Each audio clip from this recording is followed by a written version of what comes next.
शामियानाच्या बाहेर गेला होता. अरे त्याच वेळेस हिंदवी स्वराज्याचा राज्य दैवत शिवछत्रपती शिवाजी महाराज अफजल खानाला दिसले होते.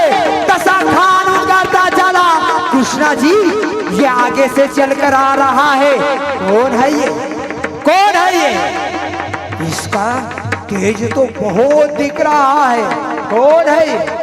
कृष्णा जी म्हणाले, यही तो है हुजूर शिवाजी राजे. अरे तसा आवाज झाला,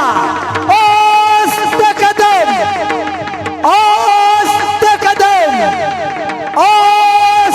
कदम शब्द खानाच्या कानावर पडले आणि जय घोष झाला. क्षत्रिय कुलवंश सिंहासनाधीश्वर महाराजा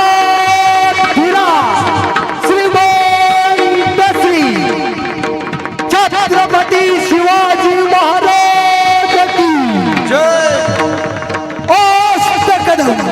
करत राजे छत्रपती शिवाजी महाराज समोर आले होते. खान बघत राहिला होता. अरे कोण तेज, कसला हा राजा बघत राहिला होता. खान बघता बघता राजा खानाच्या शामियानात येऊन पोहोचले होते. खान उठून उभा राहिला होता, राजांकडे बघत होता. राजाच्या डोळ्यात डोळे घालावी तसं राजाचं ते तेज त्याच्या डोळ्यावरती चमकावं बघत राहिला राजांकडे. त्याच वेळेस खानानं आपले हात बाहेर फैलावले. आइए आइए शिवाजी राजे आइए, बहुत दिनों से आपका इंतजार था. कितनी देर तक हमसे दूर रहोगे? आइए महाराज, हमारे गले लग जाइए. बघता बघता राजा समोर आले होते. खानाच्या डोळ्यात महाल होते. राजाने खानाच्या बाहोमध्ये राजा गेले होते. खानाचे हात राजाच्या पाठीवर पडले. राजांचे हात खानाच्या पाठीवर जाऊन चिटकले होते. खान बलाढ्य होता. राजांची हाताची मिठी खानाला पुरत नव्हती.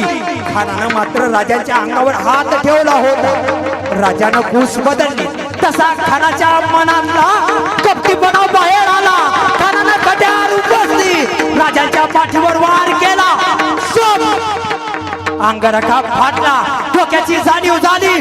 तसं राजाने काढली वाघनख बाहेर. खुपसली खानाच्या पोटात. दगा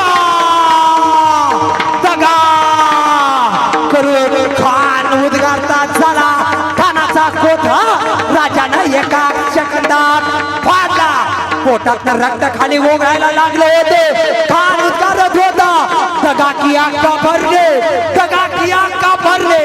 राजाने कोथळा बाहेर काढला. राजा जाण्याकरता निघाले तसा कृष्णाजी आडवा आला. राजांवर वार करता झाला. राजानं वार काढला. कृष्णाजी हे राज्य व्हावं, हे तो श्रींची इच्छा आहे. हे राज्य आम्ही आमच्या कुटुंबासाठी वाढवत नाही. तुम्ही सुद्धा स्वराज्यात सामील व्हा. पण कृष्णाजी ऐकायला तयार नव्हता. वार राजांच्या मस्तकावर केला.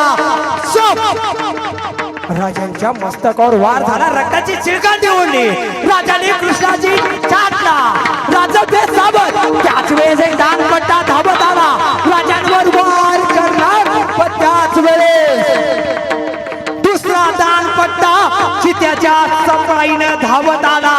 राजांवर वार करणाऱ्या दानपट्ट्याचा हात छाटून ही मोकळा केला आणि ती हात फुटफुटला होता जीवा म्हणून वाचला शिवा.